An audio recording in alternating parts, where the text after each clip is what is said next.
There is a group still alive today that believes that John the Baptist was the true teacher, and that he had a rivalry with Jesus that history tried to hide. The Mandaeans are the last surviving Gnostic religion, with maybe 60,000 adherents left, mostly in Iraq and Iran. They call themselves Nazareans or Mandaeans, people of knowledge, and their entire tradition revolves around John the Baptist as the final and greatest prophet. In their text, Jesus appears as a false messiah who distorted John's teachings. They claim that Jesus was John's student who broke away, changed the doctrine, and led people astray. The Mandaean Book of John portrays Jesus as a rebel who perverted the baptismal rites and misled followers into worshiping the wrong god. Their cosmology is classically Gnostic. The material world was created by a fallen deity, the true God exists beyond this realm, and baptism in flowing water is how you cleanse the connection between your divine soul and the corrupted body that's trapping it. But unlike other Gnostic sects that died out, the Mandaeans survived by isolating themselves geographically and marrying only within their own community. They've maintained continuous practice of their rites for over 2,000 years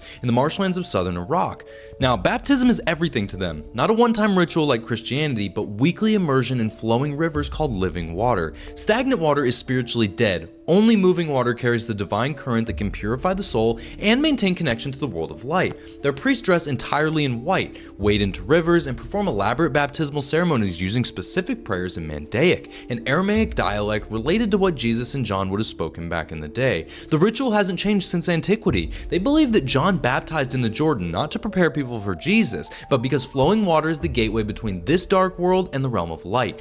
Each baptism temporarily opens that gateway, allowing the divine energy to flow into the initiate and wash away the material world's contamination. The Mandaean account of John's death differs from the Bible as well. They say he was killed by Jewish authorities, threatened by his growing following, making him a martyr for true gnosis. Jesus' later execution is portrayed as deserved punishment for corrupting John's message. What makes them fascinating, though, is their living archaeology. Scholars studying Mandaeanism get direct access to Gnostic practice and belief that elsewhere only exists in ancient texts. The Mandaeans are doing in 2026 what Gnostics did in 200 BC. Same rituals, same cosmology, and the same language. Their mythology describes the soul's ascent after death through hostile planetary spheres controlled by archons, similar to other Gnostic systems.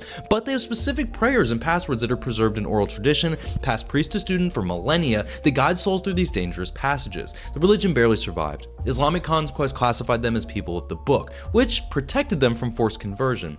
But modern conflicts in Iraq devastated their population. Many fled to diaspora communities in Jordan, Sweden, and Australia, really anywhere they could find rivers for baptism. The requirement for flowing water causes real problems as well. Mandaean refugees in urban areas struggle to maintain ritual purity when they can't access natural rivers regularly. Some communities have built artificial channels trying to simulate living water, debating